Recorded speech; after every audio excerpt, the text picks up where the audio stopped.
هل تريد معرفة تكلفة صباغة منزلك بدقة في أقل من دقيقة ونصف؟ خليني أشرح لك بطريقة بسيطة. أولاً، حساب المساحة.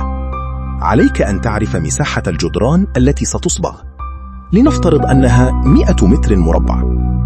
ثانياً، كمية الصباغة.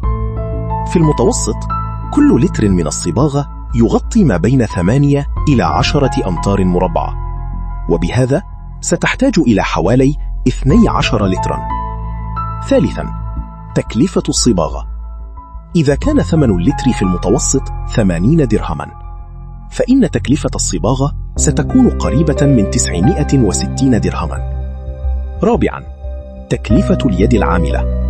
تختلف حسب الجودة، ولكنها في المتوسط حوالي 30 درهماً لكل متر مربع، وبالتالي قد تصل التكلفة إلى 3000 درهم.